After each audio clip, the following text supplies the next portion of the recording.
یہ فائل کے حصول سے زیادہ آسان کام نہیں، مادام نے کہا۔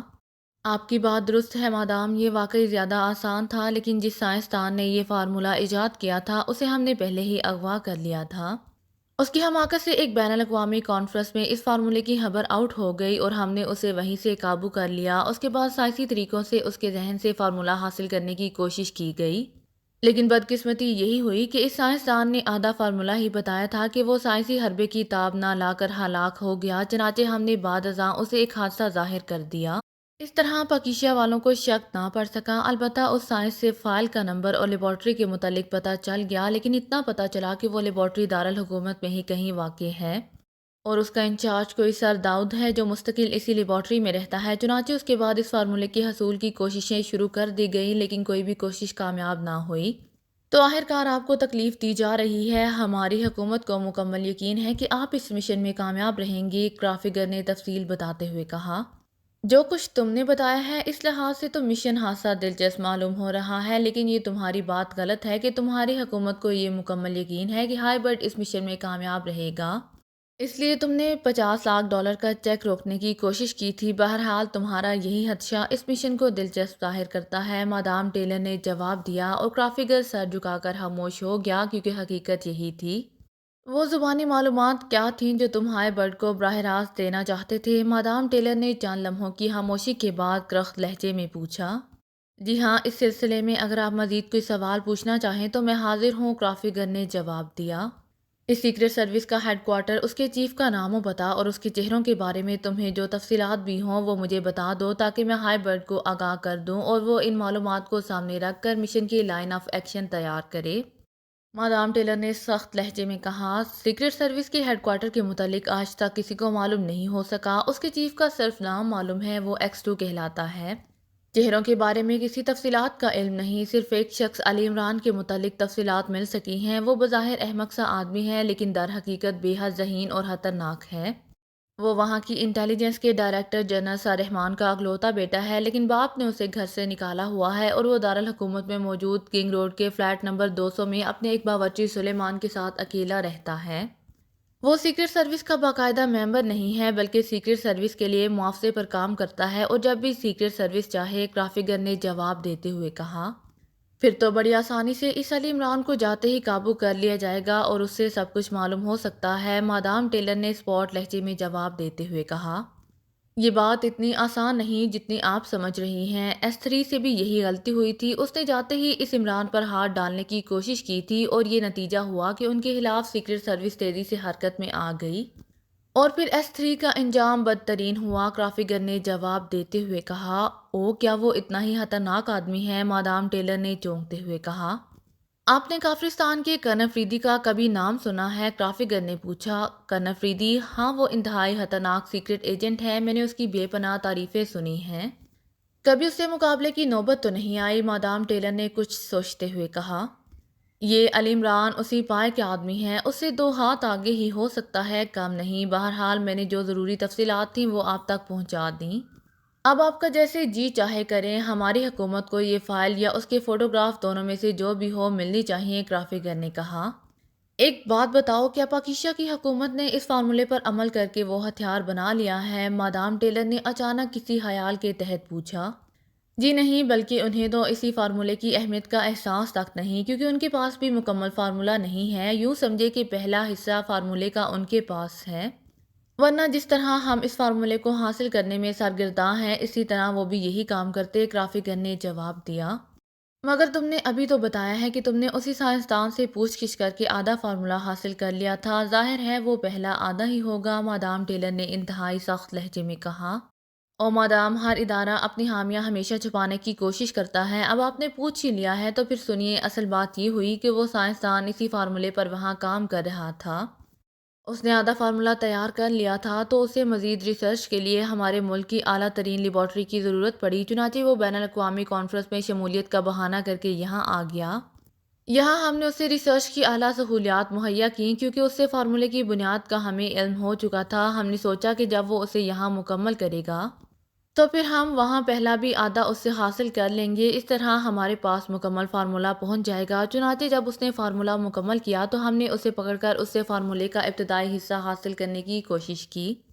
ہمارا ہاتھ ذرا سخت پڑ گیا اور وہ دل کا مریض تھا، تشدد کے پہلے راؤنڈ میں ہی ختم ہو گیا۔ چنانچہ اس کی موت کو حادثے کا روپ دے کر اس کی لاش واپس بھجوا دی گئی، اور تب سے ہم اس پہلے حصے کے حصول کے لیے سرگرداں ہیں۔ اصل کہانی یہ ہے، کرافیگر نے تفصیل بتاتے ہوئے کہا۔ بہت خوب، اب میری بات سمجھ میں آئی ہے۔ بہرحال میری طرف سے اپنے باس کو یہ پیغام دے دینا کہ جس کام کا تم لوگوں نے ہوا بنا رکھا ہے وہ ہائی برڈ کے لیے ایک انتہائی معمولی سا مشن ہے۔ تم لوگوں کو یہ فائل زیادہ سے زیادہ 1 ماہ کے اندر مل جائے گی۔ مادام ٹیلر نے صوفے سے اٹھتے ہوئے کہا۔ خدا کرے ایسا ہی ہو، کرافیگر نے زیر لب کہا۔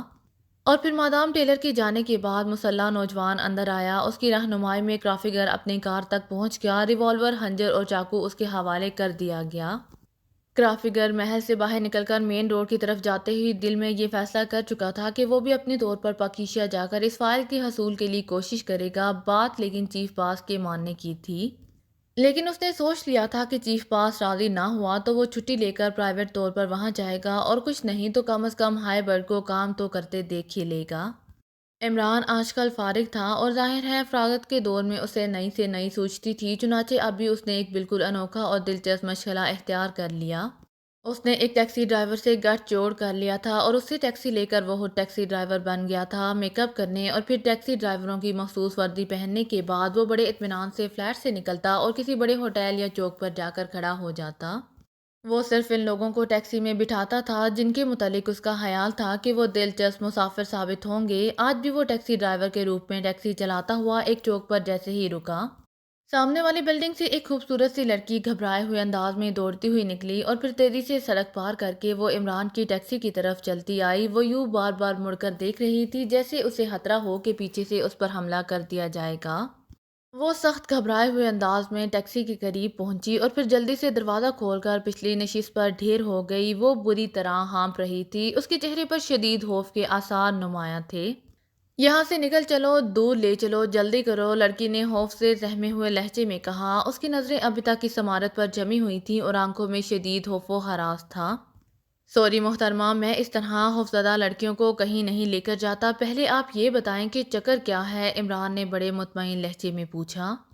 چلو خدا کے لیے یہاں سے لے چلو ورنہ وہ مجھے مار ڈالے گا۔ دیکھو میں تمہارے سامنے ہاتھ جوڑتی ہوں، تم جتنا معاوضہ مانگو گے میں دے دوں گی، بس ایک بار یہاں سے دور لے چلو، لڑکی نے گھبرائے ہوئے اور ہراساں لہجے میں کہا۔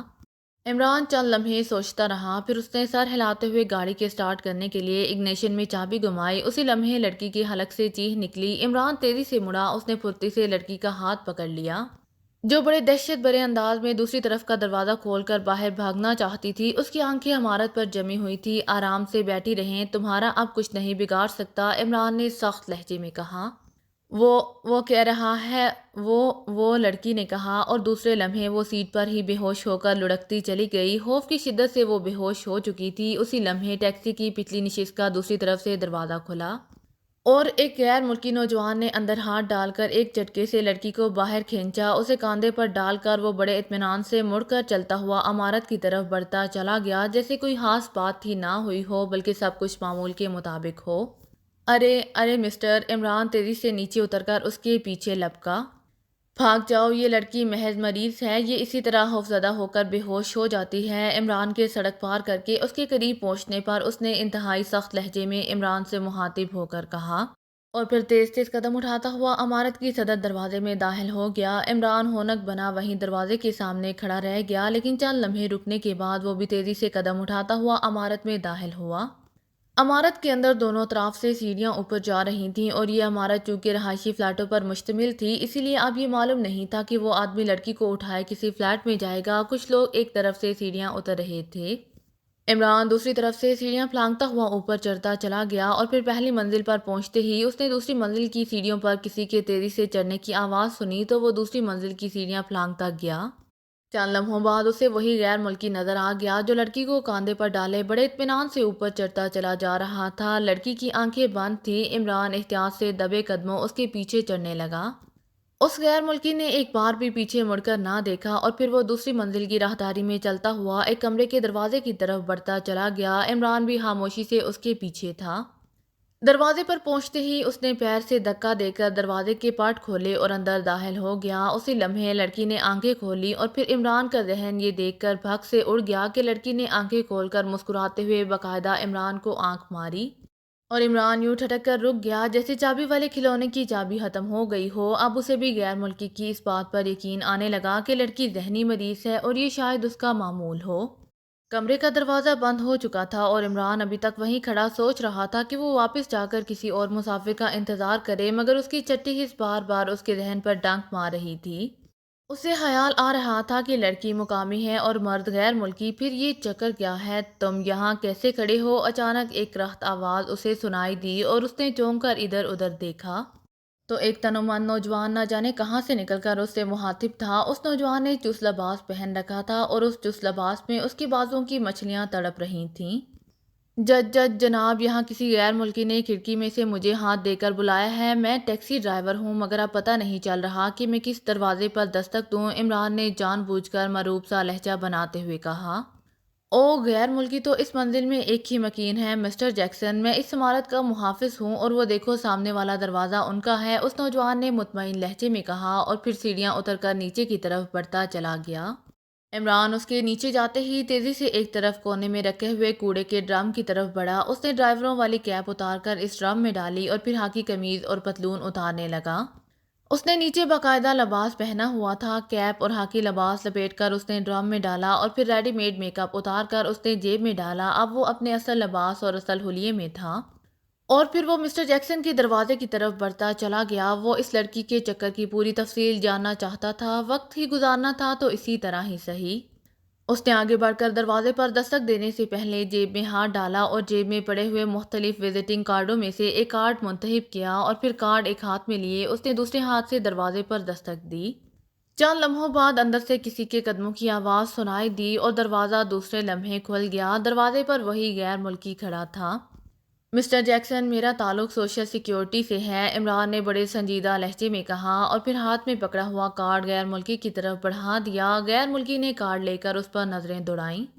سلیم الزمان Siddiqui, chief officer, national social security bureau. غیر ملکی نے بڑبڑاتے ہوئے کارڈ پر لکھا ہوا نام اور عہدہ پڑھتے ہوئے کہا، اور پھر حیرت بھرے لہجے میں عمران کی طرف دیکھتے ہوئے کہا، مگر سوشل سیکیورٹی کا مجھ سے کیا تعلق ہے؟ غیر ملکی کے لہجے میں کرختگی کے ساتھ ساتھ حیرت کے آثار نمایاں تھے۔ کیا آپ مجھے اندر آنے کے لیے نہیں کہیں گے؟ عمران نے بڑے مؤدبانہ لہجے میں کہا۔ او آئیے، غیر ملکی نے چونکتے ہوئے کہا اور پھر پیچھے ہٹتا چلا گیا۔ عمران بڑے اطمینان سے اندر داخل ہوا۔ یہ کمرہ ڈرائنگ روم کی طرز پر سجا ہوا تھا اور اس میں ایک اور کمرے کا دروازہ نظر آ رہا تھا۔ تشریف رکھیے، جیکسن نے عمران سے مخاطب ہو کر کہا، اور عمران بڑے اطمینان سے صوفے پر بیٹھ گیا۔ جیکسن سامنے والے صوفے پر بیٹھ تو گیا، لیکن اس کے چہرے سے نظر آ رہا تھا کہ وہ سخت بیزار ہے۔ آپ کا ہمارے ملک میں آنے کا مقصد کیا ہے مسٹر جیکسن؟ عمران نے سوال کرتے ہوئے کہا۔ آپ کے ملک میں آنے کا کیا مطلب؟ میں تو اسی ملک میں رہتا ہوں، میں اسی ملک کا شہری ہوں، جیکسن نے حیرت بھرے لہجے میں کہا۔ او مگر آپ تو غیر ملکی ہیں، عمران نے مزید حیرت زدہ ہوتے ہوئے کہا۔ دیکھیے، اب مجھے شک پڑ گیا ہے کہ آپ شاید کوئی غلط آدمی ہیں۔ اگر آپ واقعی سوشل سیکیورٹی کے آدمی ہوتے تو آپ کو یقیناً علم ہوتا کہ میں گزشتہ 10 سال سے یہیں رہتا ہوں۔ میں نے یہاں کی شہریت اختیار کر لی ہے اور میں نے یہاں کی مقامی لڑکی سے شادی کی ہوئی ہے، جیکسن نے قدرے غسیلے لہجے میں کہا۔ او ویری سوری، دراصل میں نیا آیا ہوں، مجھے صرف یہ اطلاع ملی تھی کہ آپ غیر ملکی ہیں اور آپ کے پاس ایک ذہنی مریضہ رہتی ہے، اسی لیے میں یہاں آیا تھا کہ آپ اس ذہنی مریضہ کو ہسپتال میں داخل کرا دیں، کیونکہ آپ کے ہمسایوں نے شکایت کی ہے کہ یہ ذہنی مریضہ کسی بھی وقت ان کے لیے خطرناک ثابت ہو سکتی ہے، عمران نے جلدی سے بات بناتے ہوئے کہا۔ بکواس، صوفیہ ذہنی مریضہ ضرور ہے لیکن وہ کسی کے لیے خطرناک ثابت نہیں ہو سکتی، بس وہ بیٹھی بیٹھی خوفزدہ ہو جاتی ہے اور جب اس پر دورہ پڑتا ہے تو پھر وہ خوف کی شدت سے بے ہوش ہو جاتی ہے، لیکن یہ دورہ بھی کبھی کبھار ہی پڑتا ہے، جب وہ دوبارہ ہوش میں آتی ہے تو نارمل ہو جاتی ہے، لیکن کسی کو اس سے خطرہ یہ ناممکن ہے۔ ہم گزشتہ 10 سالوں سے یہاں رہ رہے ہیں۔ ہر شخص مجھے اور صوفیہ کو جو میری بیوی ہے اچھی طرح جانتا ہے، جیکسن نے ہونٹ کاٹتے ہوئے جواب دیا۔ کیا آپ صوفیہ کو بلوا سکتے ہیں؟ عمران نے جیکسن سے مخاطب ہو کر کہا۔ نہیں، میں معافی چاہتا ہوں، ابھی تھوڑی دیر پہلے ہی اس پر دورہ پڑا تھا۔ میں اس وقت لباس بدل رہا تھا اور وہ اسی دورے کے عالم میں نیچے اتر کر سڑک پار کر کر ایک ٹیکسی میں جا گھسی اور پھر وہاں بے ہوش ہو گئی۔ میں اسے اٹھا لایا ہوں، وہ اب اسی دورے کی حالت میں بے ہوش ہے، جب ہوش میں آئے گی تو نارمل ہو جائے گی، جیکسن نے جواب دیا۔ کیا آپ ایک نظر مجھے انہیں دکھا سکتے ہیں؟ عمران نے ضد کرتے ہوئے کہا۔ دیکھیے، اب میں بہت برداشت کر چکا ہوں، صوفیہ اس وقت جس حالت میں ہے وہ کسی غیر کے سامنے نہیں آ سکتی، اسی لیے میں معافی چاہتا ہوں، آپ تشریف لے جائیں۔ ہاں، اگر آپ کو اس سے ملنے کا شوق ہو تو پھر کسی وقت تشریف لے آئیں، اس وقت وہ نارمل ہوگی، جیکسن نے اٹھتے ہوئے کہا، اس کے لہجے میں بے پناہ سختی تھی۔ اوکے، ٹھیک ہے، میں کسی وقت پھر حاضر ہو جاؤں گا، عمران نے بھی اٹھتے ہوئے کہا، اور جیکسن نے سر ہلا دیا۔ عمران نے اس کی آنکھوں میں پیدا ہونے والے اطمینان کی جھلکیاں نمایاں ہوتی دیکھ لی تھیں۔ بہرحال وہ جیکسن سے ہاتھ ملا کر دروازے کی طرف بڑھ گیا۔ دروازہ کراس کر کے وہ تیز تیز قدم اٹھاتا ہوا سیڑھیوں کی طرف بڑھتا چلا گیا۔ اسے احساس تھا کہ جیکسن دروازے میں کھڑا اسے نیچے اترتا دیکھ رہا ہے، لیکن وہ سیڑھیاں اترتا چلا گیا اور پھر صدر دروازے سے نکل کر وہ سڑک کراس کرتا ہوا ٹیکسی کی طرف بڑھا، مگر ٹیکسی کے قریب پہنچ کر وہ رکا نہیں، بلکہ ٹیکسی کے قریب سے گزرتا ہوا ایک گلی میں داخل ہوتا چلا گیا۔ گلی میں پہنچتے ہی وہ تیزی سے رکا اور پھر آڑ میں سے ہوتا ہوا واپس سڑک پر آ گیا۔ اس نے اسی لمحے وہ کھڑکی بند ہوتے دیکھ لی جو اس کے اندازے کے مطابق جیکسن کے کمرے کی تھی، اور پھر دروازہ کھول کر وہ ٹیکسی کی ڈرائیونگ سیٹ پر بیٹھ گیا۔ اس نے تیزی سے ٹیکسی آگے بڑھائی اور پھر اسے گلی کراسنگ سے کاٹ کر دوبارہ اسی عمارت کی طرف بڑھتا چلا آیا۔ اس عمارت کے قریب ایک بند گلی میں اس نے ٹیکسی روکی اور جیب سے رومال نکال کر اس نے میٹر پر باندھ دیا۔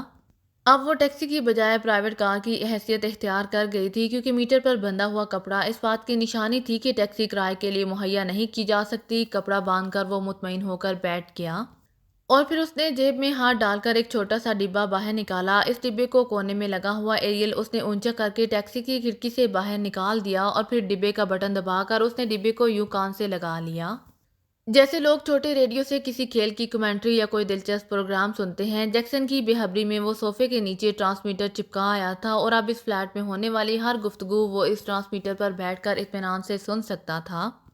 جیکسن کا کردار اسے خاصا مشکوک معلوم ہوا تھا، خاص طور پر وہ اس بات پر کھٹک گیا تھا کہ جیکسن نے کہا تھا کہ صوفیہ ابھی تک بے ہوش پڑی ہوئی ہے، حالانکہ جس وقت جیکسن کمرے میں داخل ہوا تھا اس وقت صوفیہ نے آنکھیں کھول کر باقاعدہ اسے آنکھ ماری تھی۔ اس سے صاف ظاہر تھا کہ سیڑھیاں چڑھنے کے دوران صوفیہ کو ہوش آ چکا تھا۔ ویسے جس وقت صوفیہ نے اسے آنکھ ماری تھی اس وقت اس کی آنکھوں میں شرارت کی جھلک تو موجود تھی، خوف و ہراس نام کی کوئی چیز نہیں تھی۔ اس سے صاف ظاہر ہوتا تھا کہ صوفیہ واقعی دورے کے بعد نارمل ہو گئی تھی، لیکن پھر جیکسن نے یہ کیوں کہہ دیا وہ بے ہوش ہے؟ عمران کے واپس جاتے وقت اس کی آنکھوں میں امٹنے والا اطمینان اور دروازے میں رک کر اسے سیڑھیاں اترتے دیکھنا اور بعد ازاں کھڑکی میں سے نگرانی، یہ سب باتیں اس کے ذہن میں کھٹک رہی تھیں، مگر کوئی بات اس کے پلے نہیں پڑ رہی تھی۔ عجیب سا گورکھ دھندا تھا اور اس نے اس گورکھ دھندے کو حل کرنے کا فیصلہ کر لیا تھا۔ وجہ کچھ بھی نہیں تھی، بس ہام ہاں کی دلچسپی اور فراغت کا وقت گزارنا اس کا مقصد تھا۔ ٹرانسمیٹر میں کسی کے چلنے پھرنے کی ہلکی ہلکی آوازیں سنائی دے رہی تھیں، لیکن یہ آوازیں ایک ہی آدمی کی تھیں۔ اس سے یہی ظاہر ہوتا تھا کہ جیکسن چال پھر رہا ہے، مگر دوسرے لمحے ایک ہلکی سی چیخ سنائی دی اور وہ بے اختیار چونک پڑا۔ چیخ نسوانی تھی اور یوں لگتا تھا جیسے چیخنے والی شدید اذیت میں مبتلا ہو۔ تم لاکھ چیختی رہو، اب تمہاری مدد کے لیے کوئی نہیں پہنچے گا۔ تم نے یہ الٹی سیدھی حرکتیں کر کے میری حیثیت کو مشکوک بنا دیا ہے، اسی لیے اب تمہیں اس کی پوری پوری سزا ملے گی۔ جیکسن کی غصے سے بھری ہوئی آواز سنائی دی اور اس کے ساتھ ہی ایک بار پھر درد بھری اور اذیت ناک چیخ سنائی دی جو آہستہ آہستہ خاموش ہوتی گئی۔ یوں لگتا تھا جیسے چیخنے والی بے ہوش ہو گئی ہو یا ختم ہو گئی ہو، اس کے ساتھ ہی خاموشی چھا گئی۔ آخر یہ چکر کیا ہے؟ عمران نے بڑبڑاتے ہوئے کہا۔ کوئی سر پیر ہی اس کی سمجھ میں نہیں آ رہا تھا، مگر دوسرے لمحے وہ ٹرانسمیٹر سے نکلنے والی ہلکی ہلکی گونج کی آواز سن کر بری طرح چونک پڑا۔ یہ گونج ایسی تھی جیسے ٹرانسمیٹر آن کیا گیا ہو۔ Hello hello Jackson speaking over. چند لمحوں بعد جیکسن کی ہلکی سی آواز سنائی دی۔ یس اوور۔ دوسری طرف سے ایک رخت نسوانی آواز سنائی دی۔ یوں لگتا تھا جیسے بولنے والی کہیں دور سے بول رہی ہو۔ یس مادام اوور۔ جیکسن کا لہجہ یکلہت مودبانہ ہو گیا۔ کیا رپورٹ ہے؟ کوئی کامیابی ہوئی؟ اوور۔ دوسری طرف سے اسی طرح کرخت لہجے میں پوچھا گیا۔ ابھی کوشش کر رہا ہوں میڈم، یہ صوفیہ کسی طور قابو ہی نہیں آ رہی، بلکہ اس نے تو اب پاگلوں جیسی حرکتیں شروع کر دی ہیں۔ میں سخت پریشان ہوں اوور، جیکسن نے جواب دیا۔ کیا کرتی ہے؟ تفصیل بتاؤ اوور۔ دوسری طرف سے چونکتے ہوئے پوچھا گیا۔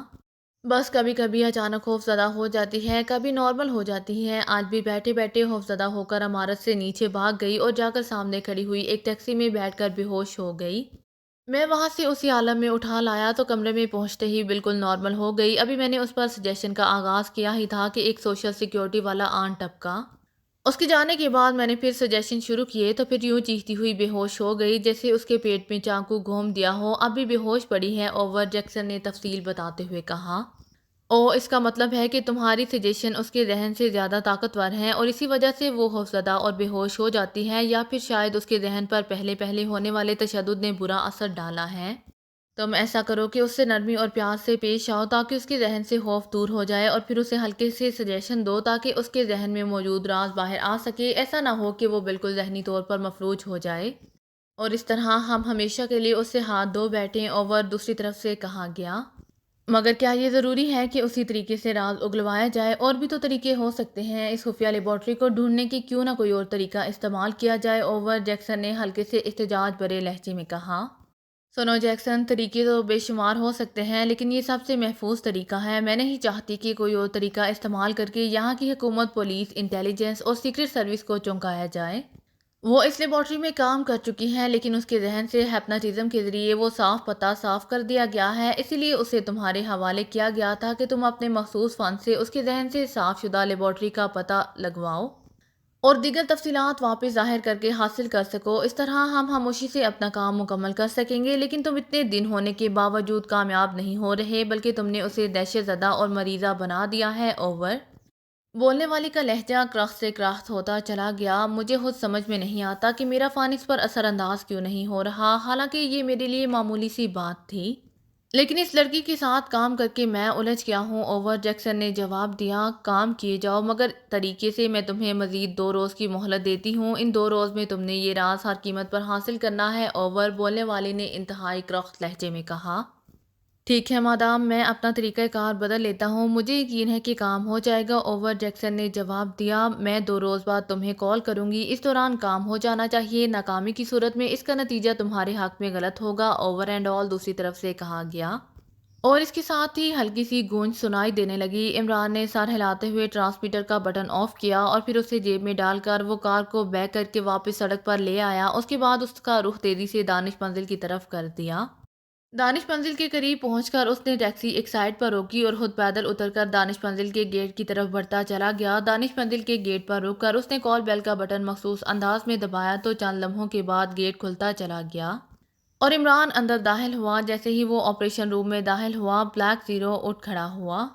آج آپ کو کوئی دلچسپ مسافر نہیں ملا جو اتنی جلدی ٹیکسی چھوڑ دی؟ بلیک زیرو نے مسکراتے ہوئے کہا۔ اسے عمران کے اس نئے شغل کا پوری طرح علم تھا۔ ایسا مسافر ملا کہ اگر تنویر کو پتہ چل جائے تو وہ سیکرٹ سروس کی نوکری چھوڑ کر ہمیشہ کے لیے یہی دھندا اپنا لے۔ عمران نے کرسی پر ڈھیر ہوتے ہوئے کہا۔ اچھا، وہ کیا اتنا خوبصورت مسافر تھا کہ جولیا سے بھی مسئلہ بڑھ گیا تھا؟ بلیک زیرو نے ہنستے ہوئے کہا۔ چھوڑو یار، ایسی خوبصورتی کس کام کی جو گھاس ہی نہ ڈالے۔ سنو بلیک زیرو، ایک خوشخبری سنو، ایک بہت بڑا بین الاقوامی کیس شروع ہوا ہے۔ عمران نے بین الاقوامی اور بڑے کے الفاظ پر پورا زور دیتے ہوئے کہا۔ بہت بڑا اور بین الاقوامی؟ اس بار کون سی تنظیم آئی ہے؟ بلیک زیرو بری طرح چونک پڑا۔ کیس کا نام سنتے ہی وہ سب مذاق وغیرہ بھول گیا تھا۔ نام تو اس نے مجھے بھی نہیں بتایا اور میں نے پوچھا بھی نہیں۔ بہرحال کیس شروع ہو گیا ہے، عمران نے سنجیدہ لہجے میں جواب دیتے ہوئے کہا۔ اگر آپ کو میری ویڈیو پسند آئے تو please like, share and subscribe کرنا مت بھولیے گا۔ جزاک اللہ۔